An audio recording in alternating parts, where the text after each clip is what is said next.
I've covered a lot of iPhone tips and tricks on this channel, but I still reckon there are some tips that the majority of iPhone owners have no idea about. So in this video, I'm going to share 10 of those tips with you. Okay, let's get into it. Your iPhone has a feature that can automatically answer phone calls for you, so you don't need to tap the screen or even use your voice to pick up. To enable this feature, go to Settings, then choose Accessibility. From here, scroll down and select Touch under the Physical and Motor section. On the next page, scroll all the way to the bottom and tap on where it says Call Audio Routing. At the top of the screen, you'll notice that your phone is set to automatically establish the best audio routing for your calls, like using a Bluetooth headset or the phone speaker. If you'd prefer, you can change this to always use a specific method, like setting it to speaker every time. Once you've done that, look just below for the Auto Answer Calls option. Tap into it, toggle the feature on, and then use the plus and minus buttons to choose how many seconds the phone should wait before it answers a call for you. And that's it. Next time you're working at your desk and your phone rings, you can have it answer automatically and route to the speaker for you. You can download paid apps like Calm or Headspace to access relaxing sounds to help you unwind or fall asleep. But did you know this feature is actually built right into your iPhone? You just need to know where to find it. Start by going to Settings, then select Accessibility. In the Hearing section, choose Audio Visual. Here you'll find an option called Background Sounds. Tap into it and toggle it on to start playing the sounds. Next, tap on Sound to choose the type of background sound that you'd like to use. Balanced noise is a good option to start with, but you'll want to explore and find the one that works best for you. Once you've picked your sound, use the volume slider to adjust the overall volume. If you toggle on the Use When Media is Playing option, you'll also be able to adjust how loud the background sounds are when you're listening to other media, like music or podcasts. This is probably the kind of feature that you'll want to use often, so if you like quicker access to it, there are a couple of ways to make it more convenient. First, you can add background sounds to your control center. Open Control Center, press the plus button in the upper left corner, and then tap to add a new control. Scroll down to the Hearing section under Accessibility, and you'll see the option for background sounds. Tap on it to add it directly to your control center, giving you easy access whenever you swipe down. Another option is to set it up as an accessibility shortcut. To do this, go to Settings, then Accessibility, and scroll down to Accessibility Shortcut. By default, guided access is enabled here, but you can also choose background sounds. Once that's done on a phone with a side button, all you have to do is triple tap the side button to start playing your background sounds immediately. Here's an iPhone tip I always share with people. Download and use a VPN, like the one from SurfShark, who are sponsoring today's video.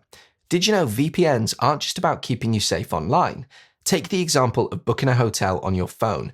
The exact same hotel stay can vary wildly in cost based on the region that you're accessing the booking site from. But you can fix this. Just use a VPN like SurfShark and you can change your region and price compare to your heart's content.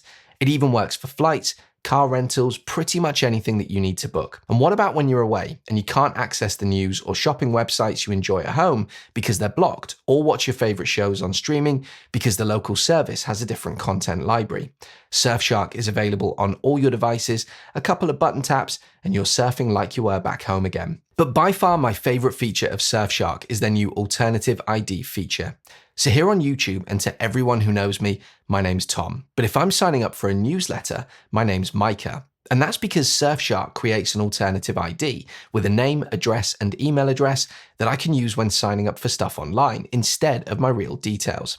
It all redirects to my real email address, but the great thing is that if I decide I don't want the emails anymore, I just delete the fake email address and start fresh. And you get all of this along with industry-leading security and privacy, plus a 30-day money-back guarantee. If this sounds good to you, go to surfshark.com/surfpht for an extra 4 months of Surfshark at an unbeatable price. If you're someone who often has a lot of Safari tabs open, you probably already know the different ways to close them. You can tap the tab button in the bottom right corner to close them one by one, or you can tap and hold the tab button to choose the option to close all tabs at once. But there's also a setting that can handle this for you automatically. This is a great option if you tend to have a lot of tabs open at once and want to start fresh on a regular basis. To enable it, go to Settings, scroll down to find the list of apps and select Safari. Then scroll down to the tabs section and tap where it says close tabs. By default, this is probably set to manually, but you can change it to close tabs automatically after a day, 1 week, or 1 month. Let's say that you've received an email and you want to forward it to someone, but you only want to send a specific part of the message instead of the entire thing. You could hit the reply button at the bottom, choose forward, and then manually delete the parts of the email that you don't need, but there is a much easier way of doing this. First, tap and hold on the text of the email to bring up the selection tools. Then use the drag bars to highlight the specific section of the email that you'd like to forward. Once you've selected it, tap the reply button at the bottom of the screen, choose forward, and only the selected text will be included in the forwarded email. This also works for replying to emails, making it a great way to focus your message on just the part of the email that you want to reference. Let's say you're reading an article in Safari and you want to share it with someone. Normally, you'd press the share button at the bottom of the screen, choose your sharing method, we'll use a text message in this example, select the recipient and hit send. The person would then receive a link to the article. But there's another way to do this. When you hit the share button, notice the options button at the top of the sharing screen. Tap on it and you'll see a few choices. By default, it's set to automatic, which means the article is sent as a link. But you can change this to send the article as a PDF, or even better, as a reader PDF. A reader PDF is a clean version of the article in Reader View with all of the distractions like ads or extra page elements removed. Once you've selected Reader PDF, press Done and send the document as usual via messages, email, or any other app. The recipient will receive a neat, distraction-free PDF of the article. And this isn't just useful for sharing. You can also use it to archive articles for yourself. After pressing the share button, go to Options and select Reader PDF. Then choose an app like Notes to save it. You'll have the article stored in a searchable PDF, which is great for keeping and referencing later.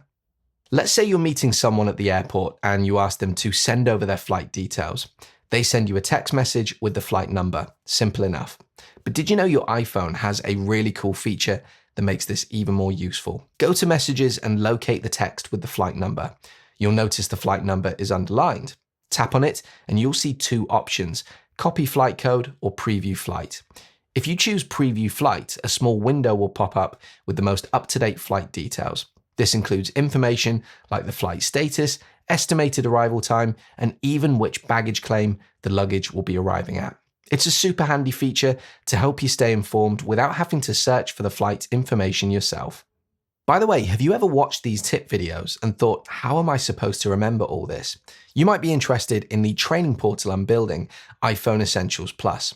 It's more than 100 tips for your iPhone, broken down by category with text, screenshots, and video for every single tip. There's no ads, no sponsors, just content. It launches very soon, and if you want to be the first to know when it launches, scan the QR code on screen or click the link in the video description. Staying on top of your app subscriptions can be tricky, but it's actually easier to manage them on your iPhone than you might think.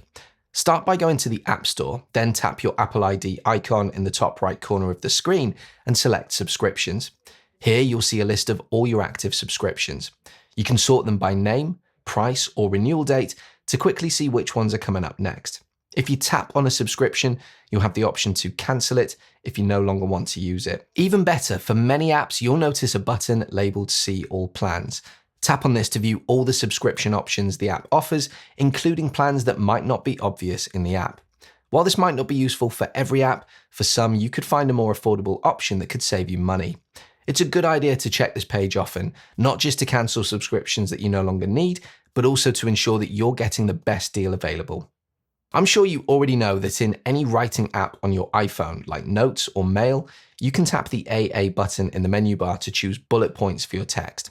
Once you've selected the bullet option, you can type something, hit the return key, and continue creating as many bullet points as you like. But did you know you can also create indentations for those bullets? To increase the indentation, simply swipe from left to right on the bullet. To decrease the indentation, swipe from right to left. This allows you to create sub-bullets with even more sub-bullets underneath. It's a simple gesture that can make organizing your thoughts or lists much easier. I'm sure you already know that in any text field on your iPhone, you can tap and hold the spacebar to turn the keyboard into a trackpad. This allows you to move the cursor around the screen with precision, dropping it exactly where you need it. I've covered this many times on the channel. But did you know you can also use this feature to easily select text? Here's how you do it. Tap and hold on the spacebar to activate the trackpad, then move the cursor to the beginning of the text that you want to select. Keep your finger or thumb on the spacebar, and with your other hand, tap the screen once. This will activate the selection mode. Now, using your original finger, drag to highlight the text that you want to select. When you've selected the desired text, release your finger. You'll now have your text perfectly highlighted. Tap once on the selection to bring up the contextual menu where you can cut, copy, or access additional tools like Apple's intelligent writing features. One of the most useful tools in the iPhone's camera is burst photography, but it's a feature that many people either don't know exists or simply forget about.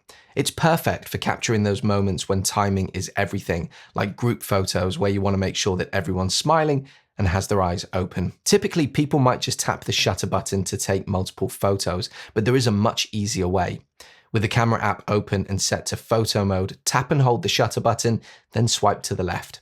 This activates burst photography, taking a rapid series of photos. After taking a burst, head to the Photos app, and you'll notice the burst photo looks slightly different. It appears stacked with several images. Tap into it, and in the top left corner, you'll see the word burst along with the number of pictures captured. Tap on that, and you can swipe through each image in the burst. To save your favorites, tap the little circle in the bottom right corner of the ones you like. Once you're done, press done in the upper right corner. You have the option to keep all the photos or just the selected ones. Choosing to keep only the selected ones will leave you with just the photos that you wanted from the burst in your library. Burst photography isn't just great for group shots. It's really good for fast-moving subjects like kids playing, sporting events, all that good stuff. And if you like using this feature, there is a setting that you should consider enabling. Go to Settings, then Camera, and scroll down to the Options section. Enable Use Volume Up for burst. By default, pressing and holding the volume up button in the camera app starts recording a video. But with this setting enabled, holding the volume up button will take a burst photo instead, giving you even more flexibility to capture the perfect shot. So be honest, how many of those 10 tips did you know? And are there any little known tips that you think I should have included? Drop me a comment and let me know. And as ever, if you found this video useful, do please consider leaving me a like and subscribing to my channel for more content like this in the future. See you on the next video.